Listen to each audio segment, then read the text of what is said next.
Aubrey Marcus, Charlie Kirk, Chris Williamson, and the multidimensional penetration of the masculine. Whew. She going there. Wow. I feel so much in my body about this topic today. And I will, of course, talk about why these men and what I mean by the multidimensional penetration of the masculine. Are you ready? You sure? You sure? Okay. So before we begin, something that you should know about me is that I have a baseline level of respect for men and the masculine. I love men. I love men. And it's wild to say that, knowing that there is still so much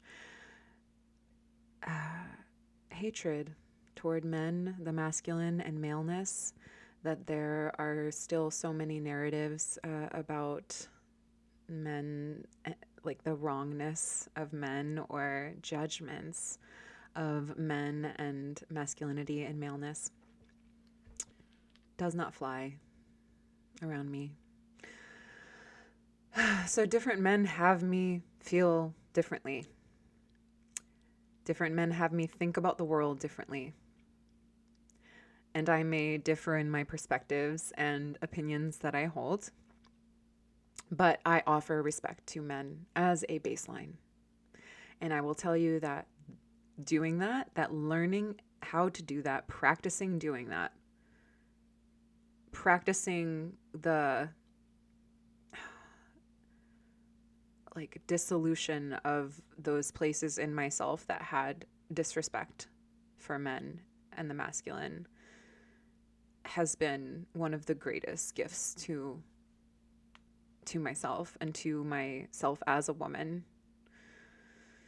And this is all important for you to know if you continue to watch my podcast and listen to my podcast. So I also wanted to say such a thank you to Chris Williamson for really invigorating me around this podcast. I started it this past summer, but I saw him speak in New York City a few weeks ago in October 2025. 2020s, y'all, we're in the 2020s.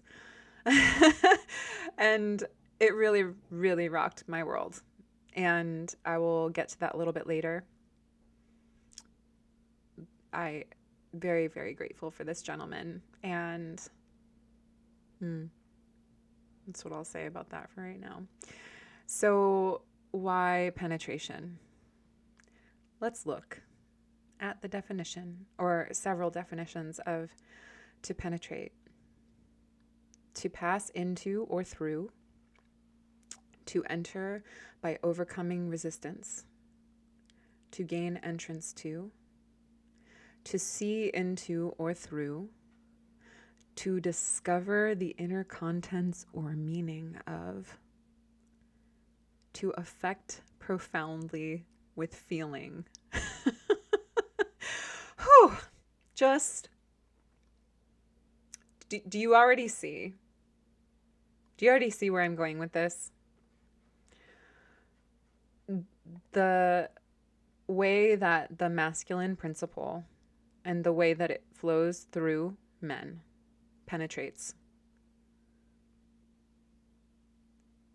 is so profound, and it gets to be a profound initiatory experience for women, for the feminine, when we actually open to receive what is being activated in us through him, through them. The masculine principle penetrates. The feminine principle receives. The masculine gives. The feminine circulates and gives back. she amplifies. So when we can open to what life, what men, what a man, what God, what truth is showing us, what it is activating in us, that is the initiation. And they are always coming. For the feminine and for a feminine woman to be in right relationship with the masculine principle, that is a hot game. That is the circulation of life force right there. And when we resist and avoid penetration, we block the flow of life. And there's so much more that I could share about that. But I'll just leave that there for right now.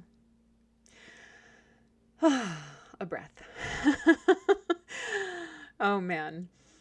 So, why these men?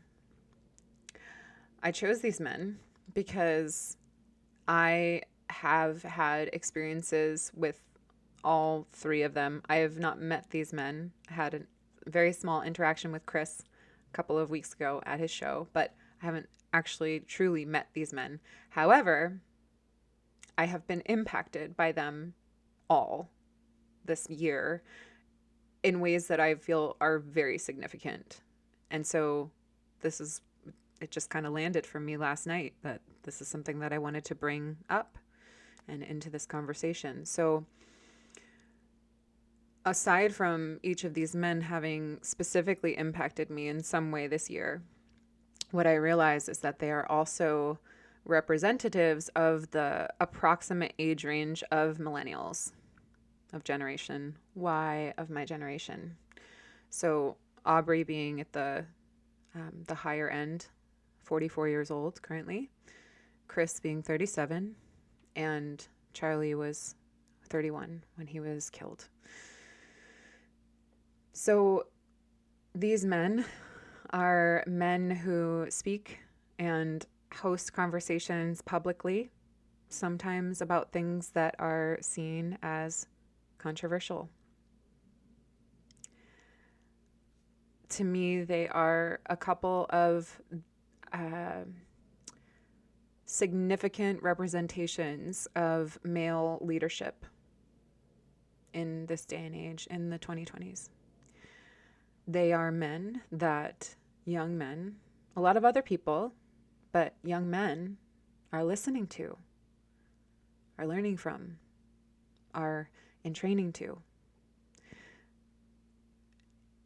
Because we are, especially in our youth, but throughout the rest of our lives, we are, I would say, always in training to someone or something. We are drawn to the people and the ideas to whom we are drawn, and that becomes a way for us to map our own path, to discover how it is that we wish to live and be as people, as man, as woman. So it's important. It's important. Who are you giving your attention to, right? And what is the quality of that attention? And can you be in inquiry with what is being said? Yes. So before I go into each of my stories about these men, I will also say that I'm going to bring her up so much, but I just adore this woman. And I will have her on my show, I'm sure, at some point. But Jillian Pothier, something that she really presenced for me. This is a woman that I've mentored under for several years now and learned so much from. You are never just taking a ride on a man's you know what. You are always taking a ride on his consciousness. So, women, the feminine is so here for that ride. We love it. Whether we know it or admit it or not, we love it. It is a very sensational experience to be a woman, and the feminine principle is like by nature activated. By nature, the experience of sensation in the body, in the material realm. Okay. Oh, there's like so many deeper places that I want to go with this, but I'm gonna keep it tight as much as I can. So men, the masculine, life, God, are the deliverers of massive rides for the feminine, for the bodies, the biology, the soma, the psyche, the soul, the heart, the sex of women. And I'm sure we'll get into this another day, but I pose this question to women, to the feminine, to feminine women. How well can you receive? How well can you receive what is before you? What is the quality of your receivership? So this is spicy, but this to me is the whole game for the feminine. There is something so profound that is unlocked when we are able to be inside of this relationship and this awareness of the energetics, of the complementary nature of the masculine and the feminine, and how we receive the masculine through mortal men. So I will, if you want to begin to touch this a little bit more, I will share a link to Jillian's video, one of Jillian's videos about the metaphysics of penetration. Very hot ride. And yes, I really was changed by an experience. I say changed, and it's like my whole world, my whole experience of myself as a woman was radically altered by my experience with her inside of the journey that she calls All for Love. So I'll share a link to that as well. So now, these men. Let's talk about these men and why these gentlemen were significant for me in different moments this year.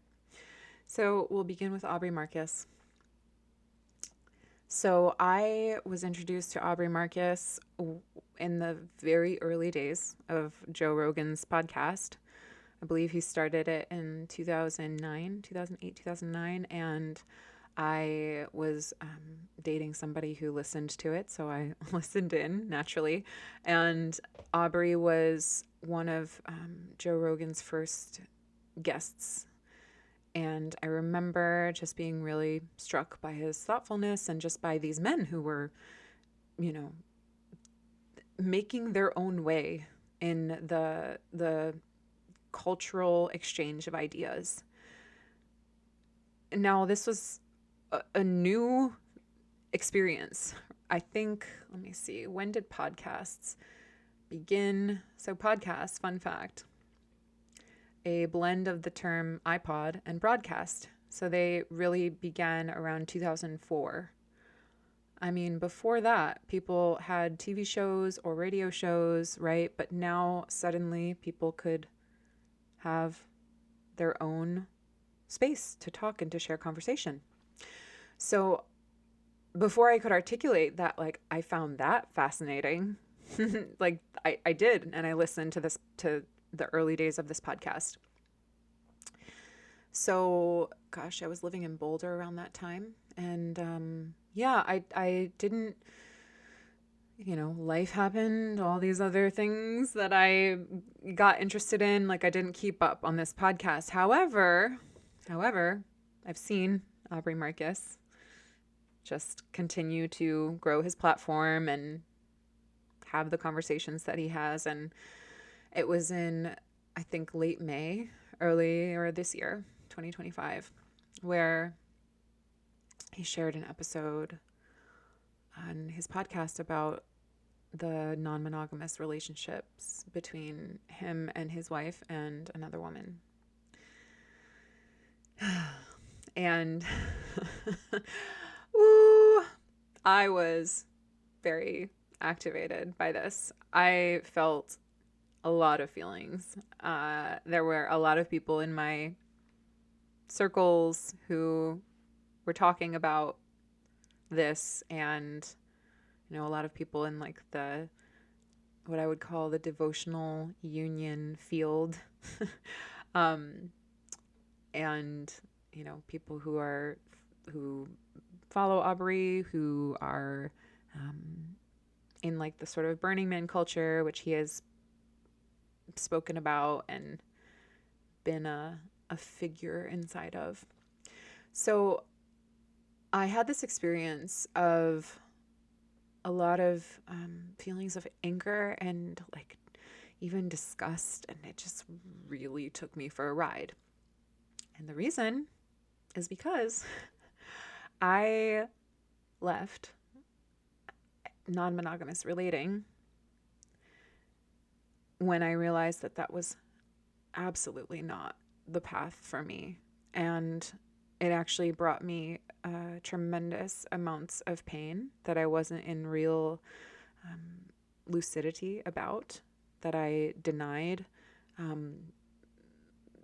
I just denied so much of the pain that I felt inside of that way of living, and I justified it, and sort of in the name of freedom, except my body was screaming at me like, no, this doesn't feel good, right?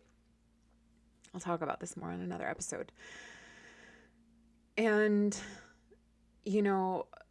I kind of battled this experience of like being angry toward him, the man.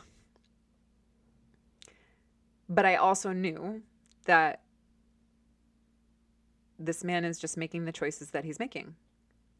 Like, clearly this is activating something in me, right? And so I have been really intentional about practicing owning that whatever experience I'm having, whatever activation is happening, whatever reactivity is happening in my body, that's happening over here with me. Whoever is activating that is just revealing something, like is just allowing something to be revealed in me.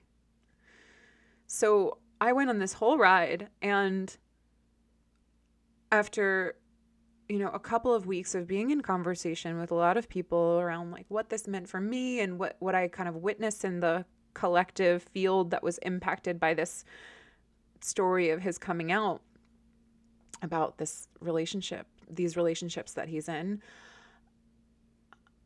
what I walked away from it with was just a reaffirmation of where, like, what is true for me.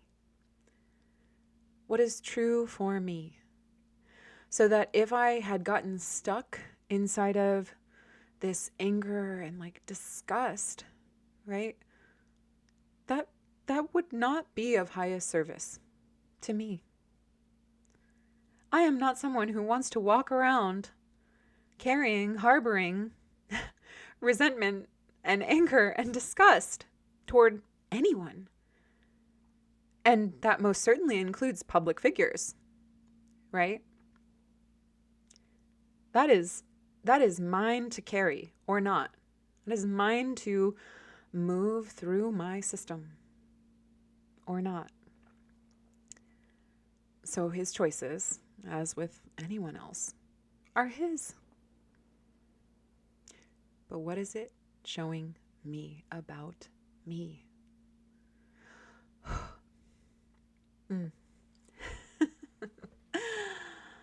Okay. So, next man, Charlie Kirk. Oh, my goodness. Yeah. It's fascinating for me to bring all these experiences of these three men into a conversation together because all of them were so distinct in what they evoked in me. And that's part of the reason I'm even talking about this, right? I'll share more about that. So I first encountered Charlie Kirk earlier this year. Somehow a Jubilee video came across my feed, and it was him against, in a debate with, I think it was like 20 college liberals.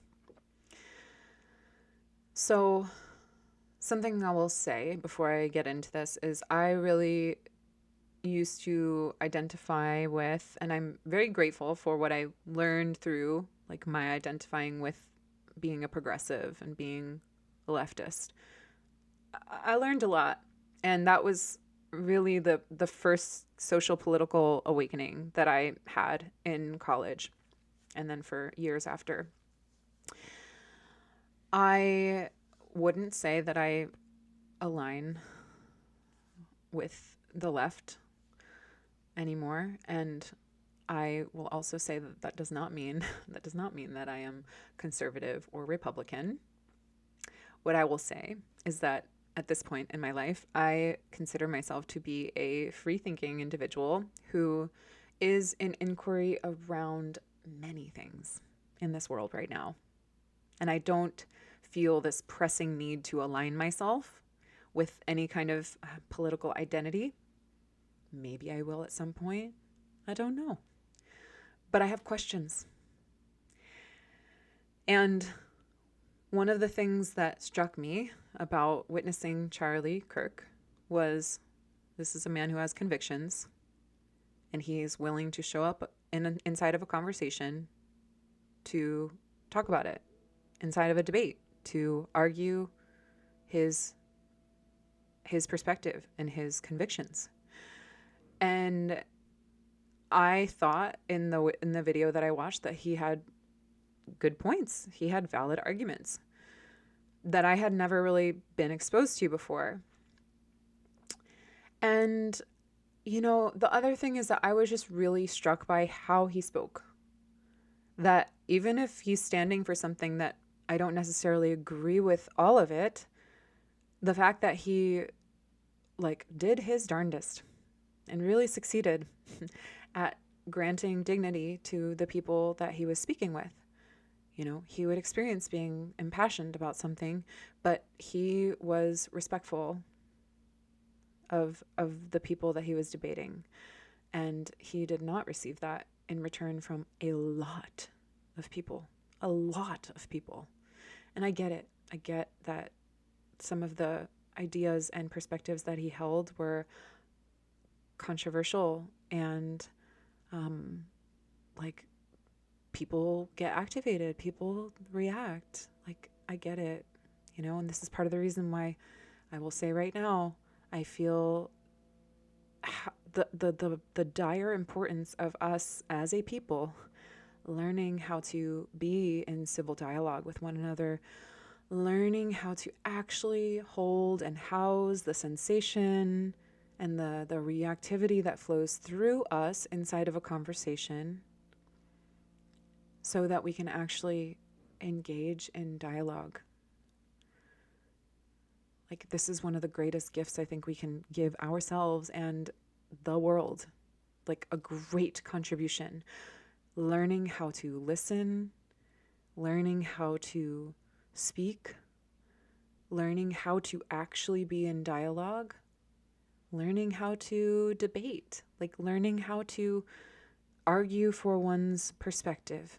And this is, to me, regardless of what you think about Charlie Kirk, this is something that he represented for me as a person who was willing to do that. And look, I will also share this right now. A place that,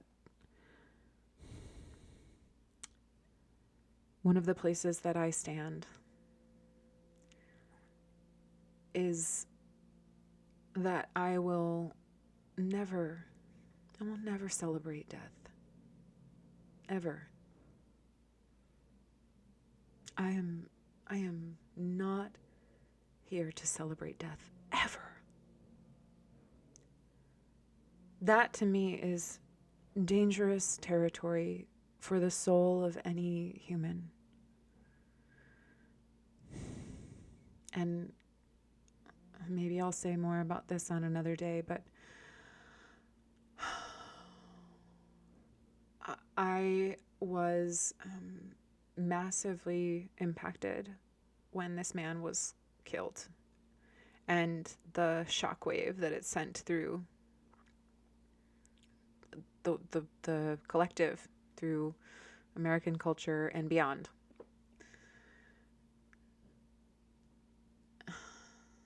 And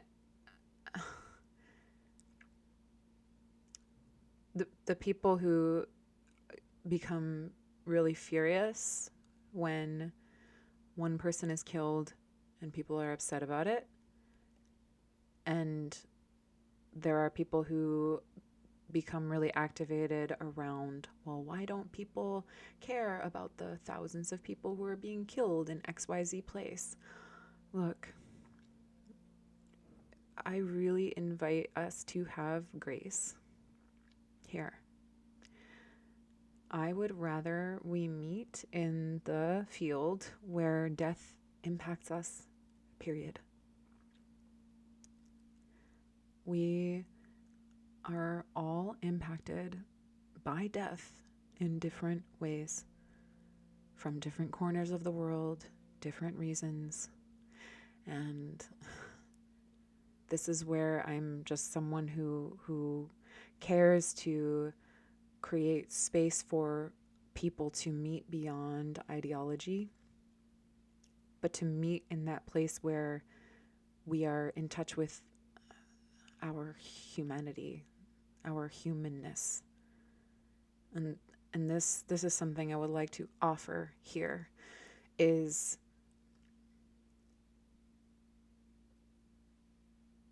people are impacted however they are impacted by death. We can't help how we're impacted by death. I couldn't help that I was seriously impacted by this man's death. And I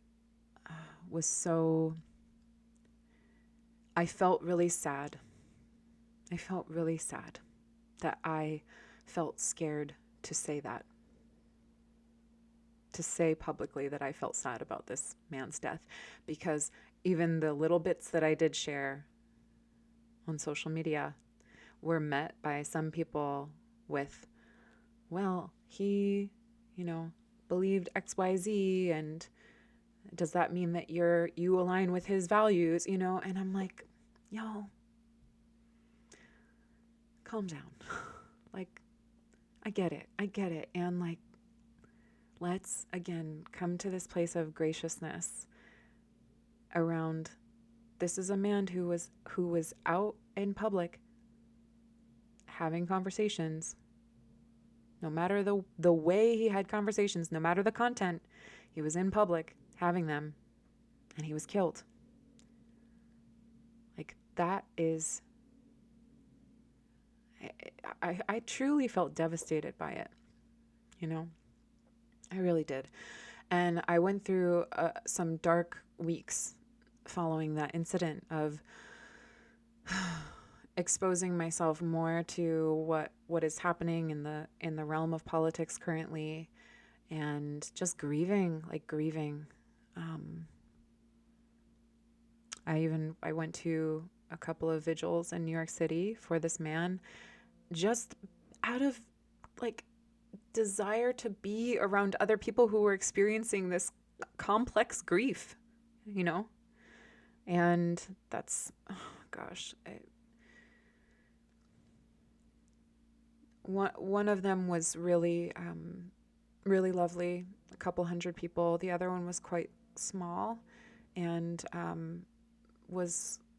we encountered some people who were angry and got very vocal about the fact that people were just gathered in grieving over this man. And I did feel scared. I cried before going to both of these vigils. I felt scared. Like, y'all, I felt scared for my life. I just want to name that because I want to like drive home for people that this is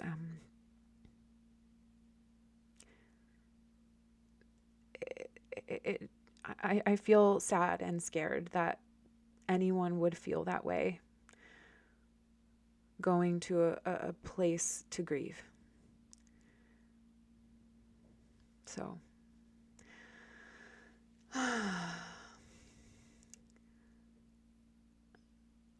I'll say more about this when in the end of this this conversation, but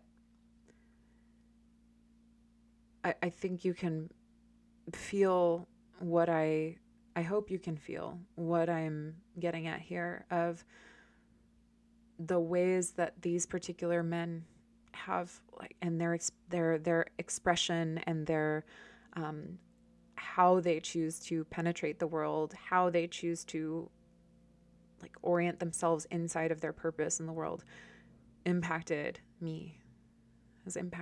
And I let it.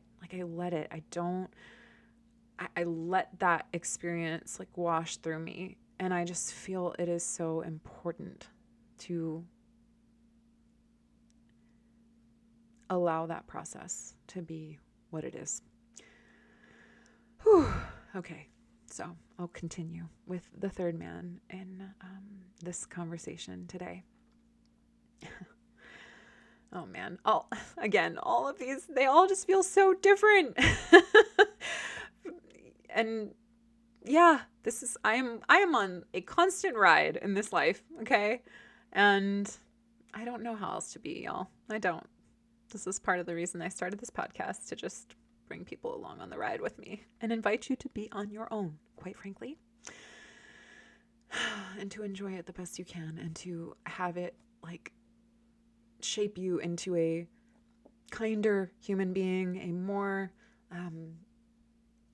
curious human being. Yeah.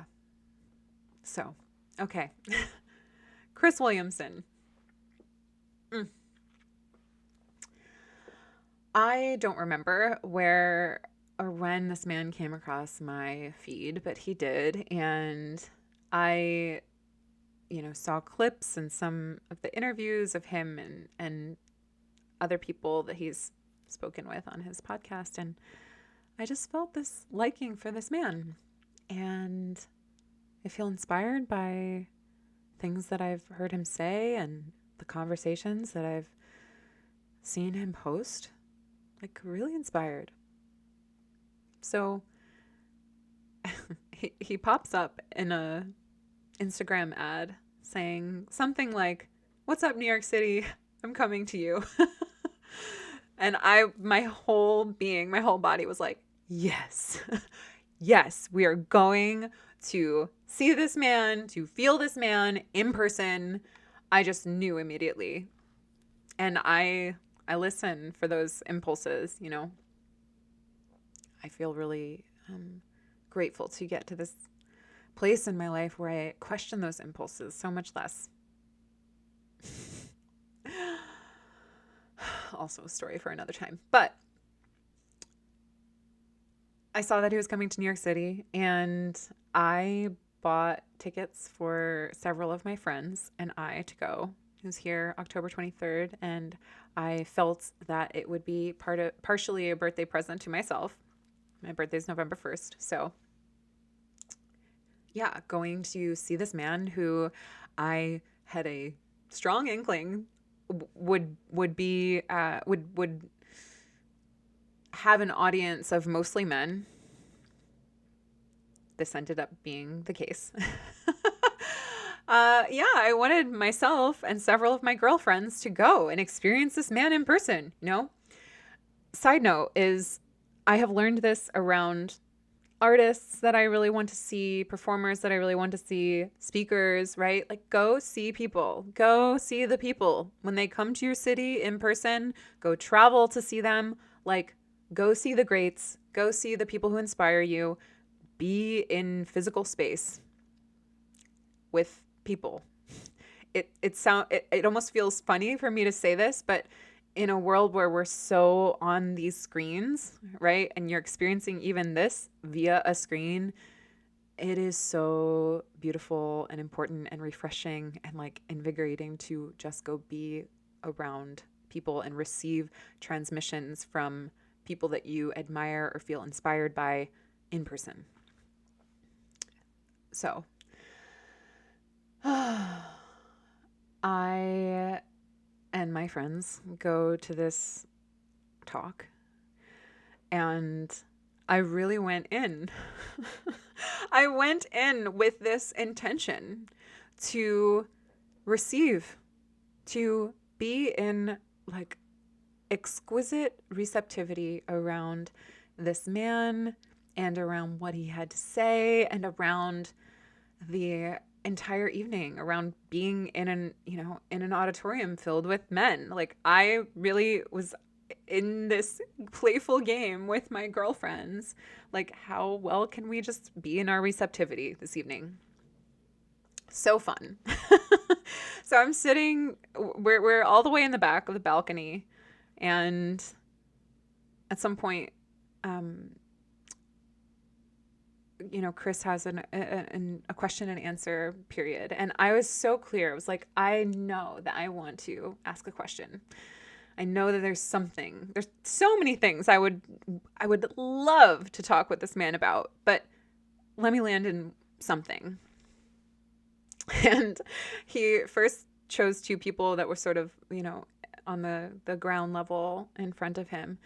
And then he's like, how about somebody on the balcony? And little old me in my skin tight leopard print dress. What can I say? I'm a woman and I just enjoy being a woman.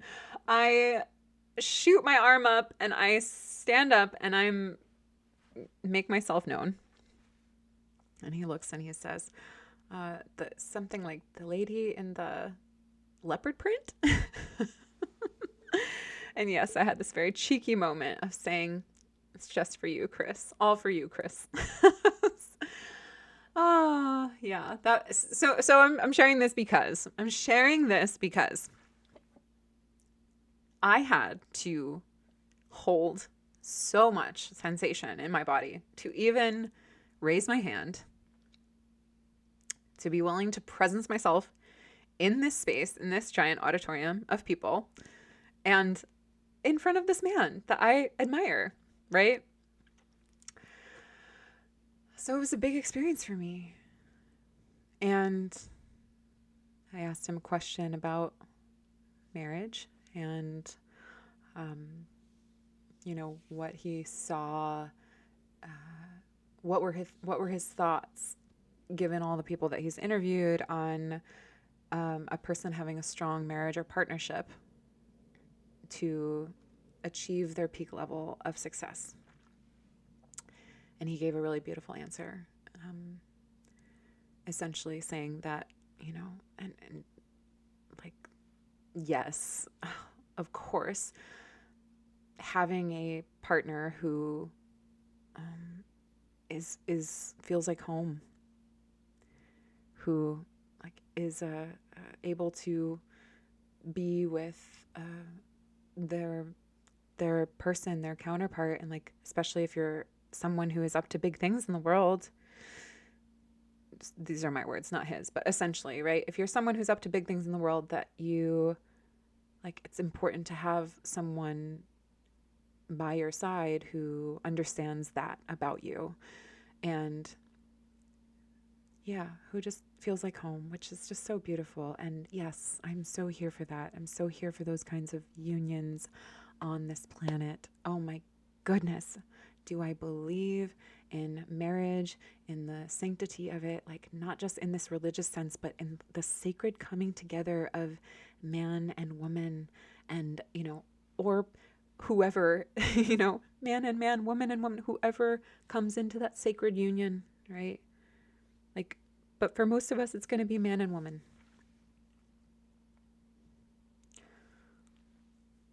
And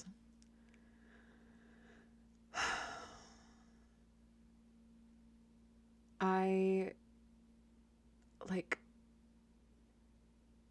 received from everything that he shared in this evening, from the whole experience, but also the woman that I got to be in that moment, the woman that the way that I was evoked by this man to even stand up and ask a question. And why I'm bringing this up is because since that moment, I've actually continued to ride this wave of inspiration. And, so much of his talk was he started his podcast 8 years ago in his bedroom and just, started having these conversations. And now he's got, I think, 3 million followers on YouTube, and he's spoken with some of the greatest, minds of the alive, and he will continue to do that. And I just felt so inspired by that. I think that one of my biggest takeaways from that experience was this section of the talk where he said, he was talking about a list of things that are not doing the thing. I felt so called out. Thank you, Chris. That talking about the thing is not doing the thing. Watching other people doing the thing is not doing the thing. Fantasizing about doing the thing is not doing the thing. Doing the thing is doing the thing, right? Yeah. So, challenge accepted, right? In that moment. And,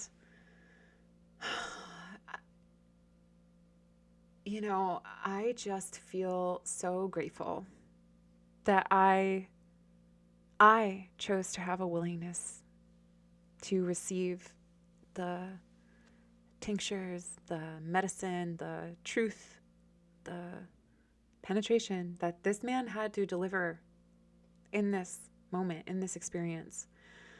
And I feel that, everything that has happened for me in the wake of it is just I allowed what he had to deliver to stir something in me.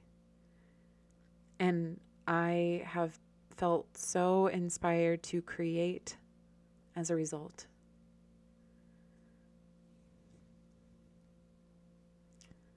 And this to me is one of the ultimate gifts that the masculine has for the feminine. And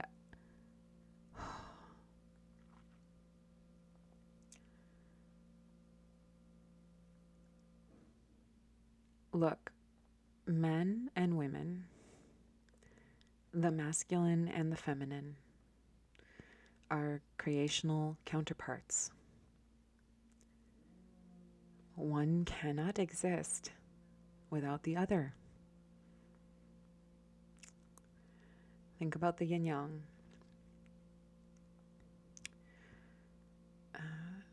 The nature of this duality is that one cannot exist without the other.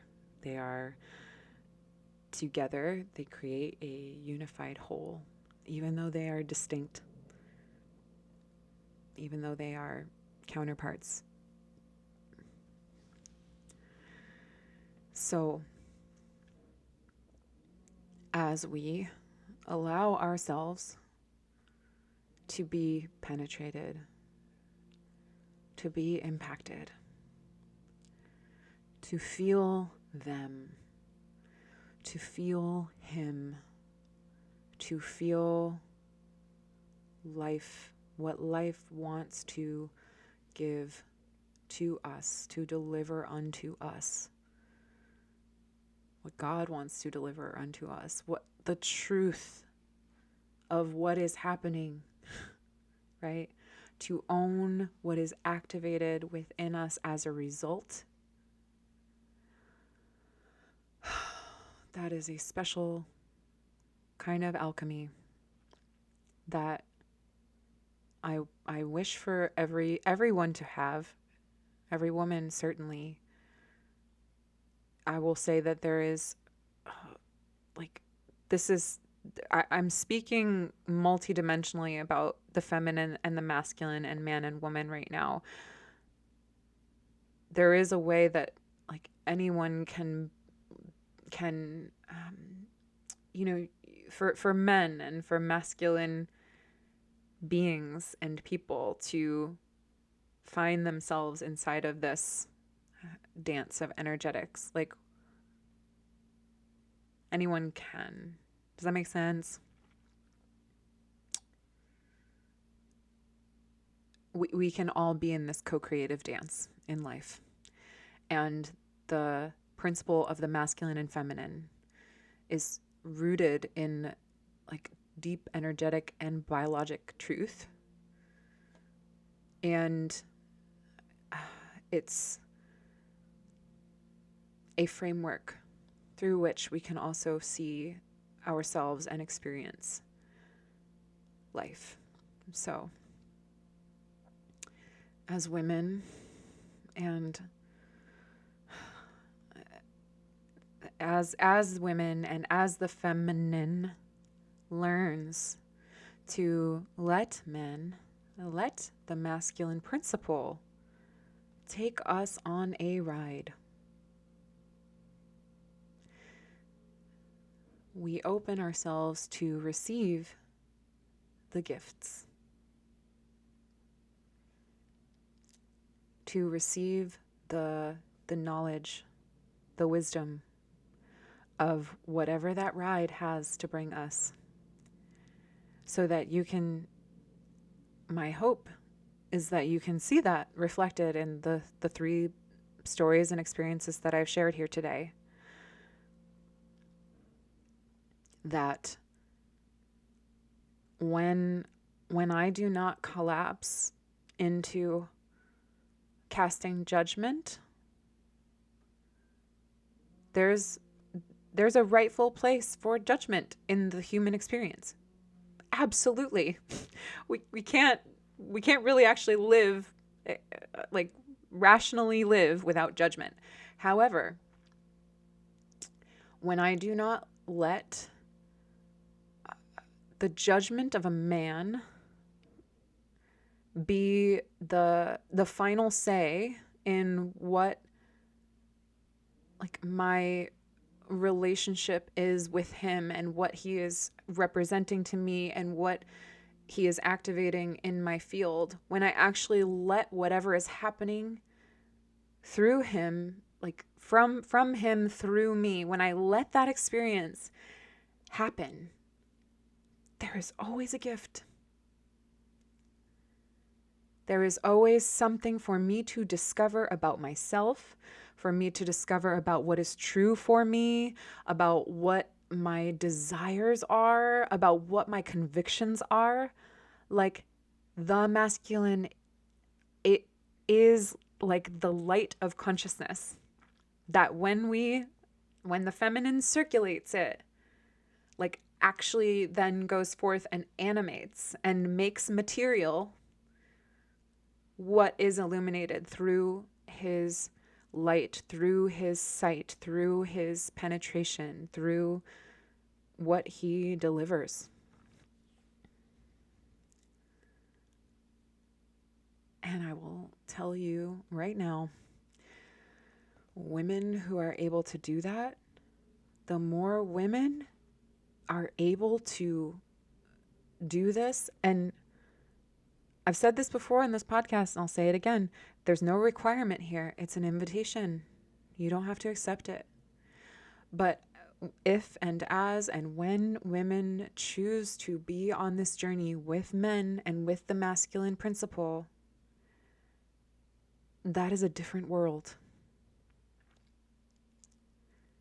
That is a different world. When we can be in a dance with life, with whatever comes our way,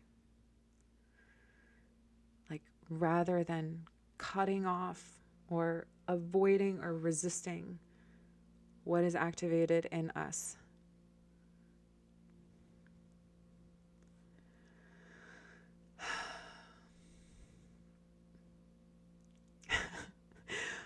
Oof,